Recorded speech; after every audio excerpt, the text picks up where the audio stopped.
Look what we got here. Got ourselves a Canyon. Ooh, a Canyon. Yeah, I heard of these. Yeah, they're stripped direct to the consumer. That's the business model that was over in Europe and scared the pants off of Trek and Specialized when they moved to the States. Well, you know, Trek and Specialized now are direct to consumer. So, yeah, here or here, there, whatever. But this particular customer bought this bike a couple years ago. Drove the Canyon, rode the heck out of it, and guess what? It's in for a tune-up. Yeah, Canyons, even though they're direct-to-order bikes like all other direct-to-order bikes, eventually need a tune-up.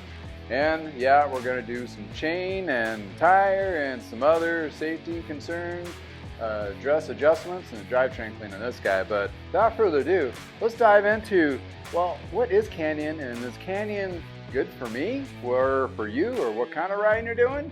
Yeah, let's review that and review this bike for this spectacular tune-up this is going to be. I'm excited for this, how this is going to turn out. It's going to be awesome. So check it out after this.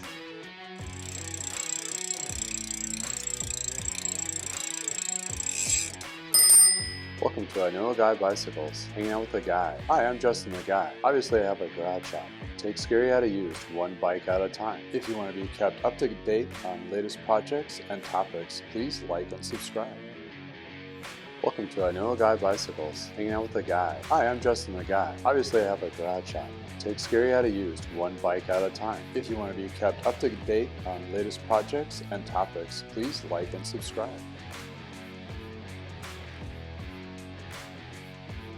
Hey, welcome back to I Know a Guy Bicycles, hanging with the guy. Hey, I'm Justin the Guy on this old bike series. Well, not so old, but you know, here we are anyway, right? Oh, blue matches blue. This is weird. Oh, matchy matchy. How awkward. In any case, we are looking at this Canyon bike, direct to consumer, full carbon, Ultegra componentry.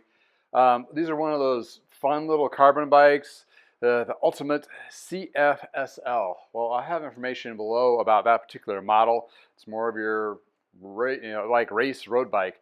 Compared to the Trek, I think it's more like the Amanda style Madone on the Trek, and probably not the Roubaix, but the Zurich. No. What's the other one from Specialized? Zurich is from Le Mans. Specialized is not the Roubaix, but Tarmac. That's one. So probably fits within those realms. What scared the pants off of Trek and Specialized, and possibly Giant, during the time of when Canyon decided to roll out into the United States. They were very popular in Europe, and they were direct-to-consumer. What made that scary? Well, they were $200 to $300 cheaper direct-to-consumer. And watched a couple of videos for installing. Pretty straightforward, where it got copied by Specialized and Trek and various other companies like Poseidon and GT and some other brands out there. They will ship bikes direct to you. And manufacturing has gotten so good on the back end, you couldn't do this in the 90s because it just couldn't. But nowadays, you can. And they were able to produce them so tight and be able to provide a good plethora of videos, quick 5-minute video to put the thing together and kind of do minor adjustments. And bam, you're out the door riding your new bike. And cutting out the whole going to the shop, talking to the salesperson, all that, which is very beneficial to some levels for that journey and so forth. I don't want to knock that too much, but some consumers don't want to deal with any of that.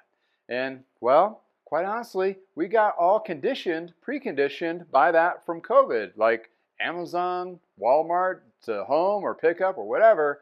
We have gotten used to that direct to consumer ease and cut out time. Time is valuable. I mean, that's always been the case, but even more so, I'm not going to go dink around 4 or 5 different bike shops and go pick myself out a bike. I mean, some people enjoy doing that, don't get me wrong. And there is a purpose for that, and there's salespeople that really help those, especially good shops, mostly independently, mom and pop, not the corporate. I mean, they have some good people too. I'm not going to knock that either. But, you know, we're in a different age. And if you know your size, you feel comfortable with it, and it's a good price, and you're handy enough to use a couple of Allen keys that they provide to put this together, why not? And they have pretty decent bikes. I mean, they've been on the Tour de France, they're in race circuits. They're legit. It's not just a fly-by-night company. It's something that's going to be around for a while, that kind of thing. So that's a little bit of history on the Canyon, German-based company. This particular bike, you got it a few years ago, never had it tuned, ridden the heck out of it. The bar tape's starting to take off on itself, so you got some new bar tape, and he's right up on the wax chains, and he got 2 chains, so we're going to do some waxing of the new chains and swap it, so you can swap those out. I'm going to pre-cut it, the second one, so it's easy for him just to put on and off by using the little tool here. You can get one for either from Parks or knockoff. They pretty much work the same. Nothing against Park, but if you want to find something a little bit cheaper, but even the Park ones are like 15 bucks or whatever. That way you can switch out the chain. We're going to test the cassette, but the chain is stretched on this bad boy to past the limit mark. So we're going to diligently, when we get the chain on there, really kind of crank on those gears to see if they pop. And if they do, the cassette is going to be the question part. Hopefully not. And he sounds like a person that does a lot of shifting, so he's distributed that load amongst the whole drivetrain, which hopefully is the case. It doesn't look like it's worn out on the teeth, but what do we have here? Yep, that is Ultegra Shimano 11-speed warranty, volunteer warranty crank. The description will be, or the information will be in the description below about those particular recall. It's basically a safety check, and they get serialized to check. They made those things for over 8 years, distributed over the world. They had some fail, Ultegra as well as Dura-Ace, some bad, some not so bad. I really don't think they know what time frame the bad batch was, if not all of it. So they're basically in research mode, which we'll never know, but at some point there might be a follow-up recall specifically targeted for a certain batch of cranks. Maybe they're up in Europe, where I've seen a lot more in videos where they have a higher failure rate than here in the States. I don't know. Who knows? They're doing their due diligence of whatever they're going to do by at some point. And the funny thing is, the recall has been after 3 years or 4 years from production. So it's kind of like, well, I guess we do have to address this situation. Essentially, I need to take this crank to a shop, a Shimano dealer, to have it serialized and inspected.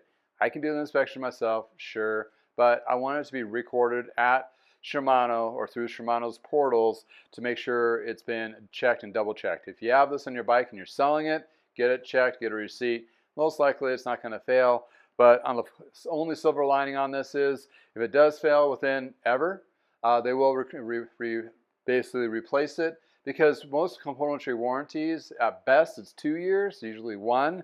So this actually gives you a lifetime warranty-ish on this particular crank. And if it does fail, the replacement is kind of quirky. They take a 12-speed crank with modified 11-speed chain ring for the 12-speed crank. I don't know. I don't really know the super details on it, but it sounds kind of funky to me. Any case, this is probably fine. He doesn't have any problems with the shifting up front, which would be an indication of maybe that crank is delaminating, or in that case, so that wasn't a major concern.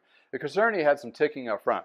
And I noticed right off the bat the headset's loose. Well, that might be the actual tick. We'll definitely double check that to make sure. A loose headset is something you definitely don't want, a loose headset on your bike or otherwise. Reason being is the compressed bearings, if they're adjusted correctly, it's going to be smooth, but no play. And that play will become a severe issue if you're going really fast downhill, because that will start to oscillate a little bit, because you want to have that tight to a point where it's smooth and tight. And with a loose knock like that, and you're saying it applies the brakes, you're getting some ticking noise, that may be the cause of that flexing or the bearings kind of slopping around in there. So hopefully that'll address that. Again, the wax chain, going to true the wheels, replace the front tire. You got the rear one already taken care of. It is dirty, and since this is a referral, I'm going to elevate the tune-up to a little bit of polishing of the frame. Besides this pretty blue, and add a nice ceramic coating to it as a little extra something, just because. So if you've seen any of my videos before that have that ceramic coating, I think that this blue is going to be immaculate in that. The tune-up that he picked was a drivetrain clean. Since it is a newer bike, it most likely doesn't need any new cables in the housing. I will double check them to make sure, of course, but in the interim, I'm going to be basically just inspect and not replacing on those.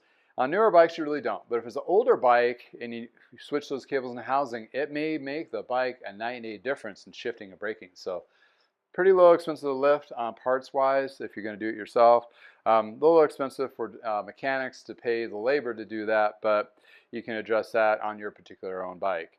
But without further ado, I'm just going to start diving into this.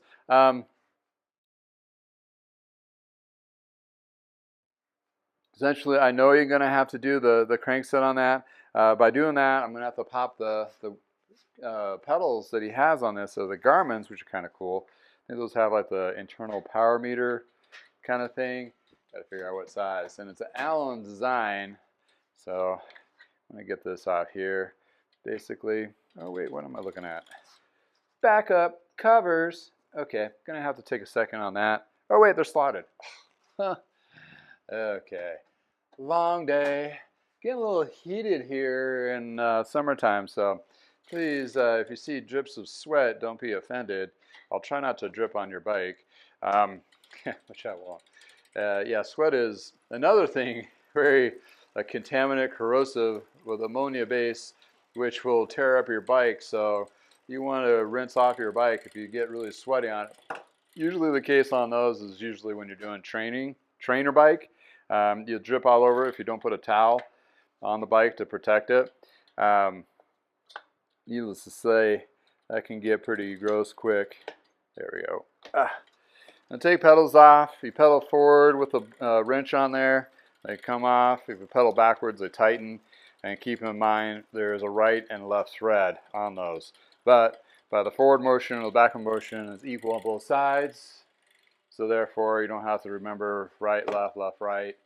It's just forward or backwards. Backwards to tighten, forwards to loosen. Pretty simple, right? In any case, let's drop this down to its smallest chain. Also, he said he had a hard time with it dropping down to the small cog in the back when he's descending. That could be a combination of the cable tension, derailleur adjustment. That limit might be a little bit too far in, or possibly the chain that's stretched has caused that to enable that chain to drop down there. And it's also a B-spring screw. Granted, this has not been tuned up. It just came out of the factory and he's ridden it. So therefore, well, we'll address all those little issues and get her going good. Interesting. It's like a through axle skewer. Okay. So it doesn't have your traditional quick release flip over. It has your through axle. That's kind of cool.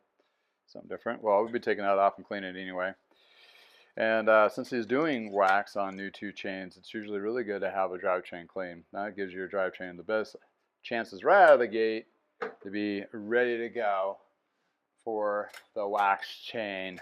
You don't want to add contaminants to that. I mean, if you have to, you have to, but it's always good not to. So what we're going to get through on today is basically get this knocked down, get that crank loose and taken off, and then I'll have to go to my local Shimano store to have them inspect. And there's my 11-speed cassette. We'll get that all nice and cleaned up. And on this particular chain, I wonder if this one has the power link or just no, it has a press pin. So we'll have to use a chain tool to remove it. The power link quick link systems on chains have been a game changer. It's super nice. So if you are waxing chains yourself and you want to just get like 3 chains or 2 chains and just swap them, it makes it so easy for the consumer to do. And we don't have to do those silly little pins from Shimano that were ridiculous to begin with. And when SRAM came out with the power link, so I will keep the length on this to measure out. It's the old chain, that was from another bike. That'll do. So he's got 2 chains here. We're going to get those rocking. A tire from Continental to match the rear, and also you got some Trek cork tape. I like the cork tape. It's padded. It's comfy. It does its job. Does pretty well. So let's take a look at how I take this crank off. So not a lot of specialty tools you need for these, but this is a press bearing 2 system, so I'll be checking that. This is an Allen, or what is it, a 5, and you'll need a torque wrench to do reinstalling between 12 to 14 Newton meters on these guys. You want to back them off like a quarter or half turn at a time. That equal distributes the load when releasing the clamp portion of it. That's just a good rule of thumb. The specialty tool that you'll need besides the torque wrench and a 5mm is this little guy. This guy plugs into here to get the adjuster cap off. The May cheaper ones, I suggest getting the metal one. It's well worth an investment because it has this little hook, and we'll show you how that needs to be used. But basically, you just unscrew this cap off here, like so. Now I have a whole bunch of grease from the manufacturer, so we'll set that aside. That green grease is special grease, but I'm not going to save it. It's just grease. That's it for the tool until we reinstall. So we can put that back. Well, oh no, never mind. Whoop, whoop, back up. There's a little hooky, right? This little hook goes in this little slot here. It should be a little plastic kind of spacer. And that pops that up. And there's a pin in that pulls it away from the actual spindle of the crank. That way you can remove it. If you don't pop that out, you're not going to be able to pull it out because it's going to force itself against that pin. Then if you have a hard time getting this out, you take the bolts out completely and slide this out. So you can disassemble it completely and do the whole same thing. Also keep in mind if there's any spacers or anything, you want to lay those out in order. So if you need to reassemble and you don't get confused, that's what you want to do. Push that through. This one doesn't have any spacers. This is direct onto the bearings on here. Looks like, what kind is this? Feels like a plastic style. There is a wheels manufacturing modification bottom bracket that is alloy versus the plastic on this. I think it's plastic. Will actually keep it from creaking and so forth. If you have those issues, you can actually change that up. And on the cranks, we're looking here. Well, where they delaminated, so you see the seam around the edge here, and that's where they're bonded together. And to really inspect it, you got to take the chain rings off. I will clean this in ultrasonic cleaner on room temperature, not hot, because the coating on these sometimes will not work very well with really hot chemicals. So I always do mine on room temperature on the coated Ultegra stuff, just to make sure I don't damage that coating, but still be able to leverage that ultrasonic power. And the chain rings look pretty good shape, as in teeth and so forth, so it should be good. Once they clean up, I'll clean it up for the guys down at the shop to inspect, so they don't have a dirty crank to deal with. But that's where we're at there. And while we're here, we're inspecting the crank, our bottom bracket, and seeing the bolts. Also, there's like a QR code for the serial number on these underneath. That's how you get your serial number. Also, they're stamped with a medium sizing on, and sometimes usually what kind of carbon is used for on that. That's where you get those kind of gold nuggets underneath. And while you're underneath here, you also want to check underneath the top tube, seat tube, and chain stays. This is make sure there's no like damage really, and any kind of road debris and so forth. This has a whole bunch of gunk underneath. I think I'm going to try that clay stuff that I have to kind of pull that stuff off the bottom just for fun. So that'll be a featured video for detailing on that. Probably separate than the actual video here. In any case, cranks off. Gonna pull the derailleurs, get those cleaned up. Oh, what's going on here? I guess the wiggles. Okay, that might be part of the problem with the shifting, because these bolts here that hold on the derailleur hanger, sometimes they loosen up. And even though you have compression from your spindle from the pedal, or not the pedal, sorry, hub, compressing all this can be troublesome. So it's not securing that totally. So it's like a 2, I think, yeah, or might be even a Torx. Yeah, that was a good full turn on the bottom and a half a turn loose on the bottom. Don't force these. You want them snug but not tight. You're talking about a small surface area. You can really kind of square those, round those off. Be careful. Also, derailleur hangers are designed, they are softer aluminum than the carbon or aluminum frames. Softer materials. Reason being, if you do get in a boo-boo situation, these will bend. Also, you can straighten them out. But sometimes they're really designed, it's going to be a fail point, that's going to break there before the frame. Reason being is if this derailleur hanger where they used to be all in one, when the derailleur hanger was broken off, frame's toast. This way you actually can save the frame by the derailleur hangers. If you have a bike that has some issues, there have been some tricks I've worked on where you just put the tool on, you just move it a little bit and it pops, breaks loose. They use kind of a really I don't know, weird aluminum, not soft. So if you have a problem with that, buy an extra one, throw it in your pack. It's because it'll happen on the trail. What's going to happen is you're going to be riding along, you'll get bumped or fall over or whatever. Thing's going to stupidly snap and you'll be like, ah. And if you had an extra hanger in your pack and you're like, okay, it's an Allen wrench, zip, zip, zip, zip, done, get back on your ride. Most of the hangers, they're straight enough right out of the gate that once you replace it, when it's new for an old one is broken, the alignment should be almost perfect, not guaranteed, but at least it'll be able to get you home. Little 101 on derailleur hanger there. Yeah, I might pop these brakes. So I'm going to be careful to save these cables in the housing as much as I can and clean these derailleurs. And this has one of those funky front derailleurs, which takes a lot of YouTube watching. I made one even, just kind of refresh myself how to adjust it. It works once it's working, but it's kind of a challenge in itself. All right, let's take a look here. Ooh, get toasty. All right, we're gonna do the front here. It has a, yeah, the kind of just a thread in quick release. Not, well, would be called a quick release? It's a through axle style quick release. Not sure. Then you open up your brake caliper so the wheel can drop out. So yeah, ooh, nice and smooth. Oh, DT Swiss wheels. Yeah, nice stuff. Pretty decent. I mean, yeah, you can always get upgrades to carbons or whatever. They're out there. In any case, so it's mainly a drivetrain clean. I'll probably pull the brakes off since I'm doing this anyway. Do like a little 5-minute shot, room temperature again, just to kind of get all the gunk out of it. I see a lot of dirt and so forth.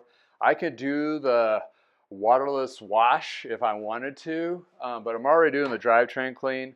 But there's a lithium product. It's a H2No. Basically, it's your waterless wash type solution. So you basically spray it on there, scrub it if you need to, and it probably will clean up all those little bits. And you know, if you don't want to deal with the whole cleaning, rinsing, that kind of deal, that's what you can do there. Wipe it off, put some drops of lube on the actual pivot points, and you're probably good to go. That will probably work just as well on derailleurs, except for gunked up, built up grease that you may have from your Teflon base lubes. Or the lube that comes on new chains is mainly a packing lube to prevent it from rusting. So the lube on a brand new chain is not a high performance lube whatsoever. It does work fairly well. It stays on there a long time because it's super thick. Also usually super sticky, and it'll collect a whole bunch of gunk. Then you add your whatever lube there you're using, and you're just compiling mixed chemicals to get that to function. And all of a sudden you have a hot mess of a drivetrain, and you come see a guy or gal like me to do a drivetrain clean to get all that gunk off. And then that's a great time to start waxing your chain. Little promo on waxing, because that's usually the rabbit hole you go down. Waxing has become a lot easier nowadays to maintain, and there's a lot more services available out there too if you don't want to do it yourself, like mine. And therefore, you have a smoother ride, protects your componentry, all those benefits can be yours. Just kidding. All right, so I'm going to have to take a break and scoot to the store, take the crank in, and do my other stuff here. Actually, it cleaned up really well. Crazy. Look at that. Just a couple squirts and, may not have to do those. Definitely need some bar tape. It kind of comes out. This happens, you know. It's not the fault by anybody, but kind of deal. But yeah, I'll double that. And they have, it looks high tech, but it's still the basic concept. And the headset, we may feature that when I start putting things back together. But essentially, I want to get this thing pulled apart enough, so I'm going to do that, a little bit of cleaning of the frame and put that ceramic coating. And also, probably a little ceramic coating on these wheels. I need a little love, don't they? Let's review after this.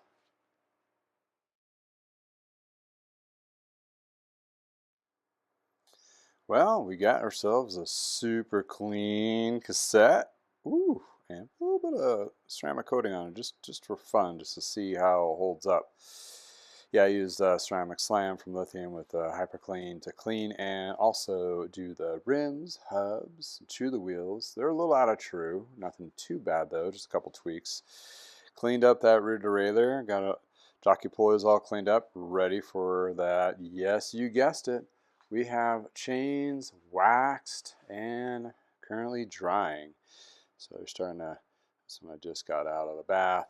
This one you can see definitely is stiffened up. This will need to be broken free. Give it like 30 minutes to an hour to dry before you actually start installing it if need be. But I like to shed that wax first by running it through like a old school chain cleaner. Never been used other than just to shed wax, so that's what you see is all that.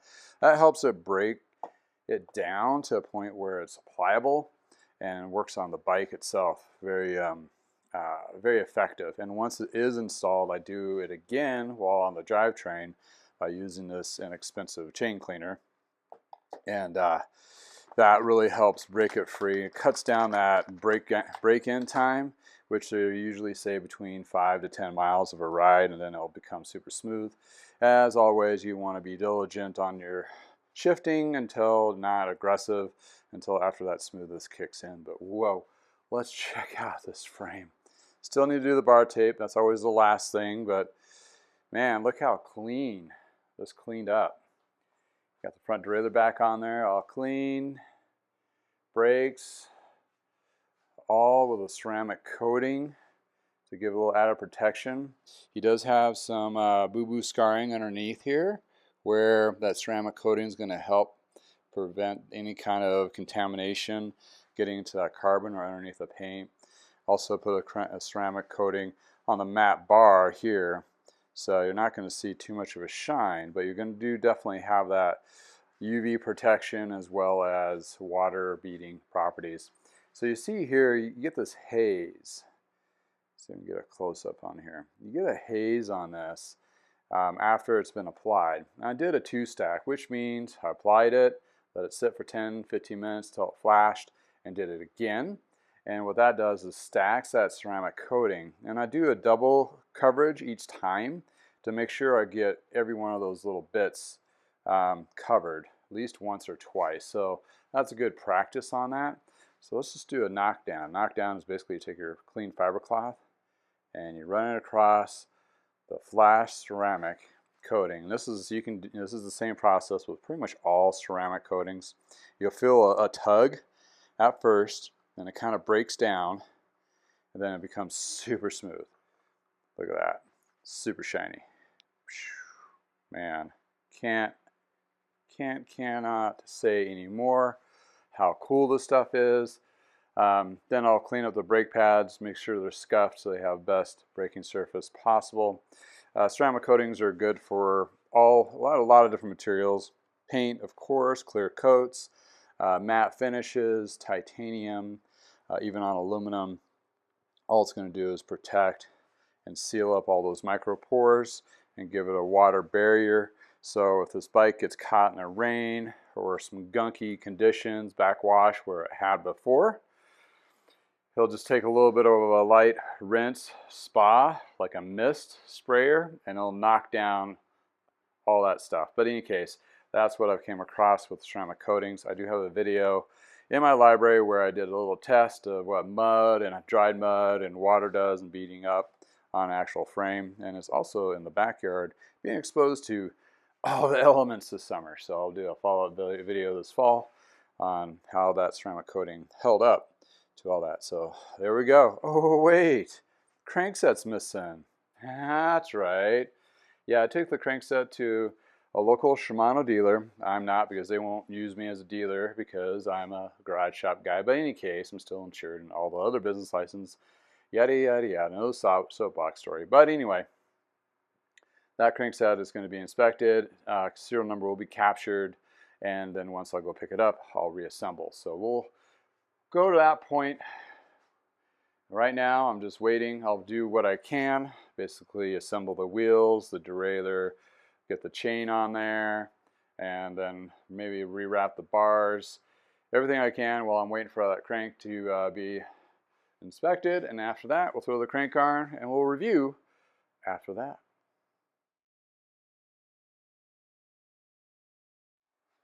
All right. So I got this crankset all clean. Apparently, this is not the one that's affected under the recall. So this is actually good news for the customer. I took it apart to put an ultrasonic cleaner, and this little tab here, that's where it goes onto the crank arm. And then you look for a little notch, and you look for the indentations where the screws go through, and then you go to proceed to reassemble.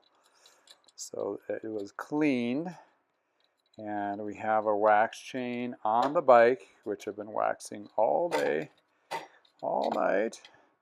I'm going to have no hair on my body as well as my bike. No, just kidding. It is a hair removal wax warmer that I use that I found on Amazon for around 30 bucks. So it's a dual waxer, which works really well. But in any case, I promised you that I would show you how to put this back on. These things, these crank bolts, if you have a tick or a creak in your bike, check these. Make sure they're tight, because a little loose bolt down here will resonate that sound through your carbon or aluminum frame, and you want to make sure they are super tight. Not overly tight. These are alloy, so you want to make sure you do the proper tension on them, like so. All right, so then I pre-grease the shaft, and then I grab my bits. Oop, I'm gonna prep my frame, get it more in the horizontal, like endo position. There we go. Endo it is. Then we go ahead and so the chain, the bike has been all pre-assembled. All we were waiting for is the crank. The chain already has the wax on it, so ready to go there. So yeah, slide that through. Then sometimes it's easier just to get the chain on that small chain ring, so it's out of the way. Go ahead and grab the left crank arm, slides over, and then the adjuster cap. You want to tighten this up. To win this little tab, you can push it down with your finger. First you want to tighten it until it's snug. Then see, oh, not yet, quarter turn. Keep down a quarter turn until it snaps down. That's a hole in there where that pin goes into. That means you're pretty much there. So adjustment is completed. If you have any spacers or whatever, make sure you're mindful of those. Make sure they're in place. Now, this is where the torque wrench comes into play. I have the Parks torque wrench and proper. You want to go to 12 to 14, so I go in between. Then put it on to 0 there. And then I go in, a couple turns, alternate both sides. So it's even distributed on both sides. Oh, there it is, broke through. You want to hold the torque wrench correctly at the bottom portion, so when it has the proper leverage for it to pop. And one more time to make sure it's within that. I go a little lower because you're tightening those up each time, so now you're not exceeding 14 newton meters, and then you back your tool off to 0 when you're not in use. Reason being is that'll cause it to be incorrect measurement, if not so. So we got that tight, bolts are in place, put the chain on.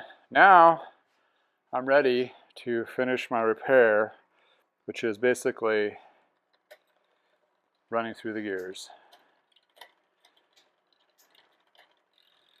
and also other things to that. Oh, there you go. There's a little tight. There you go. Get that cable adjustment. And I will put on his pedals.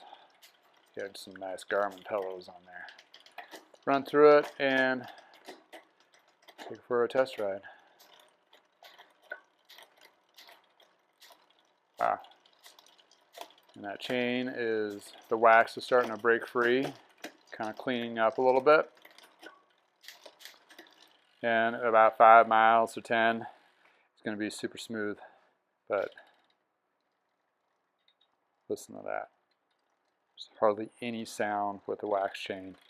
Super cool, but it'll shed a little bit for a while.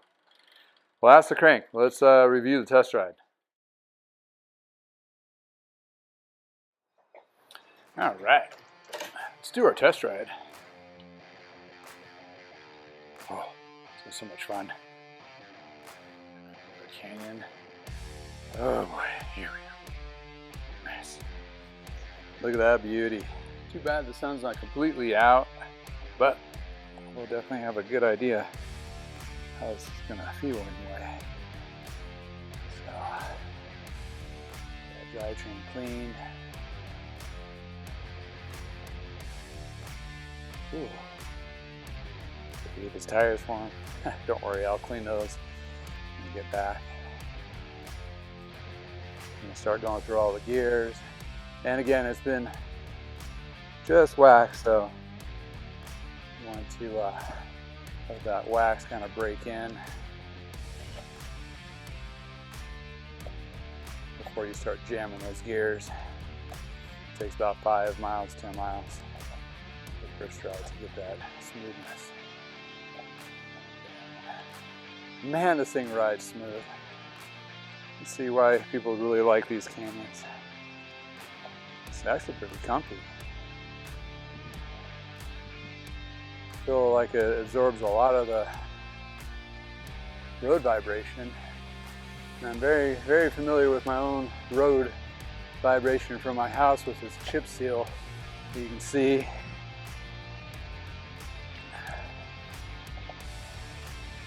And it's getting down to that small cog. It's having a hard time going down that small cog, so we got that fixed. The new chain, wax.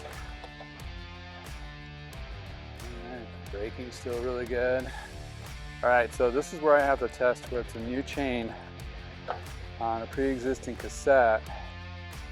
And it's been stretched, so I have to make sure the new chain's not going to pop in each gear. So, okay, the small cog, there's no popping. I go to the next one up, step on it, put a lot of tension on it. If it's going to give, that's when it's going to give. Nope. Okay, so slow down. Go to the third cog. Nope, got no pop in there, so that's good. It's usually going to be on the lower ones, because it has less teeth distributed amongst the torques of each one. So the bigger cogs to go is distributed more, so less likely it's worn out. But I am going to test each and every one of them, all 11. Make sure they don't skip or pop.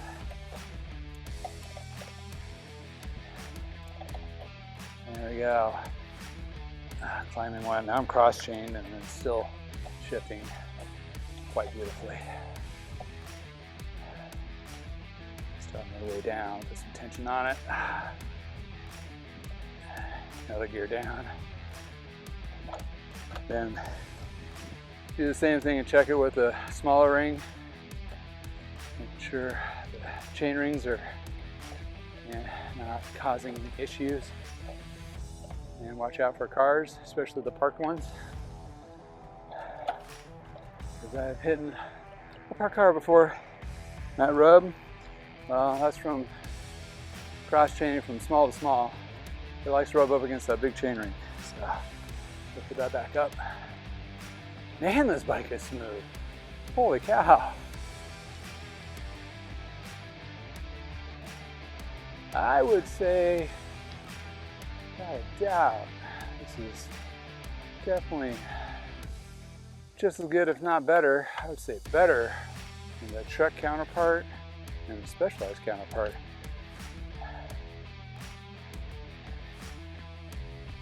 Wow. Okay. Comfy, comfy. Yeah, let's say we just do the 5 miles for this guy so he doesn't have to worry about breaking in his chain. Just kidding. Few good laps. There's about a half mile, sometimes a mile of test riding on a bike, making sure we are dialed and good to go. There we have it.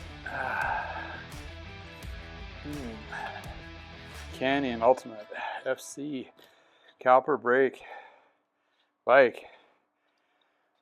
I can't say anything bad about it. It's awesome. Turned out well. The shifting mechanism got all fixed. Oh, the headset, we took care of that. It's it wasn't ticking when I was hitting the brake, so we'll have him double check it when he test rides it.